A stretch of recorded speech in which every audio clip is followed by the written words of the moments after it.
हरे कृष्ण भक्तों, आज की इस वीडियो में हम आलोचना करेंगे। हम जो कहते हैं ना भक्त के भगवान, इसका डिटेल्स में आलोचना करेंगे। उससे पहले हम ये जाने शास्त्र में भगवान को सर्व कारण कारणम बोले गए हैं, ऐसा क्यों? छोटे एक उदाहरण से लेते हैं। उदाहरण तो बहुत सारे होंगे, एक उदाहरण देते हैं। हम सभी के जीवन में ऐसा परिस्थिति ऐसा देखने को मिलता है कि भले ही वो कितना भी अमीर हो, उस अमीर व्यक्ति जब मृत्यु के अंतिम क्षण में कोई गंभीर बीमारी से जूझ रही होती है, उस वक्त उन्हें अच्छे से अच्छे डॉक्टर के पास इलाज के लिए रखा जाए या जगत के सभी महंगी दवाएं उनको दी जाए, फिर भी उन्हें बचाना संभव नहीं होता है। एक समय डॉक्टर भी कह देते हैं कि अब भगवान भरोसा। यही सब छोटे छोटे कारणों से हम कह सकते हैं कि भगवान सर्व कारण कारण होते हैं। हमारे सभी के लाइफ में ये सब छोटे मोटे घटनाएं घटती रहती है। हम उस वक्त 2-4 दिन तो भगवान के प्रति खूब रिझ जाते हैं, पर फिर उसी माहौल में खुद को ढांच कर उसी व्यक्ति उसी वस्तुओं के साथ घुल मिलकर इसी भोग जीवन में फिर से निपट जाते हैं। हम ये कोशिश में लगे रहते हैं कि कैसे हम सुखी बने, पर कोई सुखी बन ही नहीं रहा है। हर किसी के जीवन में दुख और तनाव से भरा। क्यों? इसका एक प्रधान कारण ये है कि हम असल में ये देह है ही नहीं जिसको लेके हम व्यस्त हैं। हम असल में है एक आत्मा, और आत्मा इस जगत के निवासी है नहीं, ये कारागार है, शास्त्र में बोले गए हैं। हम कोई और जगत से आए हैं, भगवान के उस धाम से आए हैं आत्मा, पर हम हमेशा लगे हैं इस जगत के सापेक्ष में खुद को एस्टेब्लिश बनाने के लिए, अपना नाम यश ये सब बनाने के लिए। एक टाइम पे तो सब छोड़ के जाना पड़ेगा। हम सुखी होना चाह रहे हैं। यही एक कारण है इतने दुख और तनाव भोगने की, इतने अशांति जीवन में। आप सोचो, आप अपने किसी अच्छे रिलेशन वाले किसी रिलेटिव के घर गए हो, आपको सभी तरह की सुविधाएं दी गई, अच्छा पलंग सोने के लिए, अच्छे अच्छे खाने। कितने दिन आपको अच्छे लगते हैं? 10 दिन 15 दिन। उसके बाद आपको क्या लगता है? नहीं, घर में जाके अपने दाल आलू चोखा खाएं, बस वही मेरे अपने बिस्तर पे सोए जाके शांति। मतलब आत्मा जहाँ के निवासी होते हैं वहीं पे वो सुखी होते हैं। आप एक नदी से उठाकर एक मछली को अपने घर में बड़े से एक्वेरियम बना के उस मछली के जो डेली नीड्स होते हैं सब उनको भरपूर देते जा रहे हैं। ऑक्सीजन, आर्टिफिशियल खाना, सब कुछ देते जा रहे हैं। आपको लगता होगा कि वो बहुत खुश है, पर जब हृदय और बुद्धि शुद्ध अवस्था में पहुंचेगी तब पता चलेगा कि कभी सुखी नहीं है वो अपने माहौल में, अपने पर्यावरण में सुखी रह सकते हैं।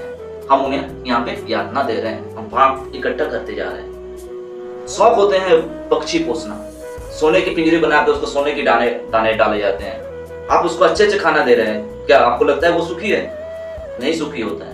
आपको कोई पिंजरे में डाल के रखे तो सुखी रहोगे आप? आपको भी सोने के दाने खिलाए जाए, ऐसा ना करो भाई। भगवान ने जिस जीव को जिस हालत में बनाया है उस माहौल में उन्हें शांति से रहने दो। बात आती है हम आत्माओं की, हम यहाँ के हैं नहीं। आज जो विशिष्ट व्यक्ति हैं, अमेरिका के प्रेसिडेंट जो बाइडेन, वो उनकी भी एक दिन मृत्यु होगी, अमर तो नहीं है वो। ऐसा हो सकता है कि अगले जन्म में वो अभी अमेरिका में है, अगले जन्म में वो इंग्लैंड या फ्रांस में जन्मे।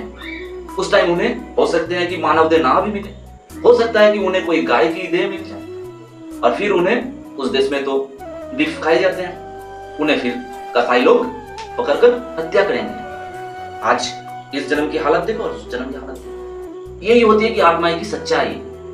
ये सब सच्चाई जब कोई जीवात्मा उपलब्धि करने लगेंगे, जब वो खुद की असली पहचान क्या है इसको जानेंगे, भगवान के साथ उनका जो बिछड़ा संबंध है वो संपर्क फिर से वो बनाने में लगेंगे, उसी क्षण वो गहरी एक आनंद की अनुभव करने लगेंगे। ये जगत जो बनाई गई है ना, ये जगत भगवान की बनाई गई, भगवान की बाहरी शक्ति से बनाई गई है, जिसे हम माया के रूप से जानते हैं। ये माया भगवान के निर्देश से, ये माया इतनी प्रबल और इतनी शक्तिशाली है कि इसे कोई नहीं लांघ सकता। इसके प्रलोभन से फंसाएगा, ये आदेश है, ऐसा इंस्ट्रक्शन है भगवान की तरफ से माया देवी को कि फंसाओ, कोशिश करो।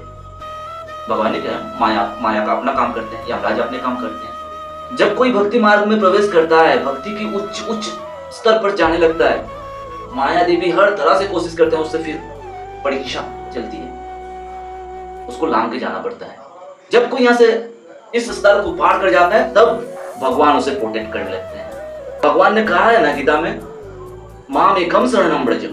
जब कोई जीवात्मा एकमात्र भगवान के शरण में, कृष्ण के शरण में आ जाते हैं, तब भगवान ने वचन दिए हैं कि तुम चिंता ना करो, अहम त्वं सर्व पापेभ्यो मोक्षयिष्यामि मा शुचः। भगवान ने कहे, भगवान उस टाइम प्रोटेक्ट करते हैं। भगवान ने ये करके भी दिखाए बहुत बहुत भक्तों के साथ। अर्जुन की बात ही करते हैं, कुरुक्षेत्र की युद्ध चल रही है, अर्जुन के ऑपोजिट में भीष्म, द्रोण, कर्ण, ये सब बड़े बड़े महारथी। भीष्म अकेले ही 5 अर्जुन के समान इतने बड़े योद्धा, ऊपर से वो परम वैष्णव भी थे, भगवान के बड़े भक्त थे, परंतु उन्हें भगवान के ही सम्मुख अर्जुन के हाथ परास्त होना पड़ा, मृत्यु को प्राप्त होने के लिए। क्यों? भगवान ने ऐसा क्यों किया? कोई कहता है कि भगवान, हम सभी भगवान के बनाए हुए हैं, हम सभी भगवान के संतान हैं, तो भगवान किसी से पक्षपाती नहीं करेंगे, पर यह गलत है। आप शास्त्र क्या कहते हैं, शास्त्र से निष्कर्ष निकालो, फिर आपके ये भ्रम निकल जाएंगे। ये घटनाएं भगवान ने जो लीलाएं की हैं, ये सब घटना से आप प्रेरणा लो, सीखो। भगवान हमेशा भक्त के साथ रहते हैं। हिरण्यकशिपु को जानते हो कौन है? ये भगवान के द्वाररक्षी जय विजय में से भगवान ने उन्हें मारे हैं भक्त के साथ। ये सब छोटे छोटे उदाहरण है। अर्जुन जब कर्ण के साथ युद्ध हो रहा था, एक समय होता है ना, कर्ण के रथ की पहिया गड्ढे में धंस जाते हैं, कर्ण पहिया उठा रहे थे, निहत्थ थे। श्री कृष्ण ने आदेश किया अर्जुन को कि तुम बाण चलाओ निहत्थ कर्ण पर। अर्जुन से बड़े योद्धा थे। एक समय ऐसा हुआ था, कर्ण से ही युद्ध हो रहे थे और युद्ध के नियम थे कि शाम होते ही युद्ध बंद हो जाएगी, फिर दूसरे दिन। अर्जुन एक दिन परास्त होने ही जा रहे थे, भगवान ने सूर्यदेव की तरफ इशारा किया। सूर्यदेव बहुत समय बाकी था सूर्यास्त होने में, पर सूर्यदेव भगवान के उधर नजर डालते ही सूर्यदेव धीरे धीरे धीरे धीरे उसी क्षण सूर्यास्त कर दिया, युद्ध बंद कर दिया गया, नहीं तो उस दिन अर्जुन परास्त हो जाते। ऐसे ऐसे लीलाएं भगवान ने किए हैं, दिखाए हैं कि आप धर्म के मार्ग पर रहो तो मैं आपके साथ हूं। ये माया या कोई आपका कुछ बिगाड़ नहीं सकता। भगवान से संपर्क बनाने के लिए, संबंध बनाने के लिए हमें भगवान के शरण में जाना होगा, और उसी के साथ जो महामंत्र है, ये मंत्र यहाँ इस जगत में बनाई हुई नहीं है, ऊपर से आ रहे चिन्मय जगत की है, वेद में पाओगे आप। ये हरे कृष्ण महामंत्र की हमेशा जितना ज्यादा हो सके जप और कीर्तन करती जानी है। शुरू में अच्छे नहीं लगते हैं, किसी को अच्छे नहीं लगते हैं, एक माला भी करना बहुत मुश्किल होता है, पर करना होता है। आप टीबी मरीज को देखोगे, टीबी मरीज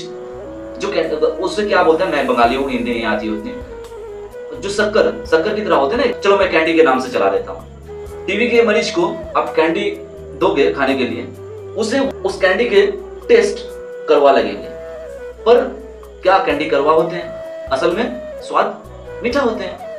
पर उसी मरीज को आप हर रोज ज्यादा करके कैंडी खिलाते जाओ, एक समय उन्हें मीठा लगना शुरू होगा। जब मीठा लगना शुरू हुआ है, मतलब कि उसकी बीमारी ठीक हो गई। इसी तरह से जब करने अच्छा नहीं लगेगा शुरू में, उस मरीज की तरह हम मरीज ही हैं, पर हमें जबरदस्ती रूटीन बना लेना होगा, इतना करना ही है मुझे, इतना जब इतना मानना। जितना ज्यादा से ज्यादा हम करते जाएंगे, धीरे धीरे हमारी बीमारी छूटती जाएगी। फिर एक दिन हम इस जप की मीठे स्वाद को चख जाएंगे। जिस दिन चख जाएंगे, मेरा आपसे वादा है, आप ये हरे कृष्ण महामंत्र की जप आप छोड़ नहीं पाओगे। दिन रात उठते बैठते हर वक्त आप हरे कृष्ण करते रहो, भले ही आपके हाथ में माला ना हो, पर मन आपका जपता रहेगा, हरे कृष्ण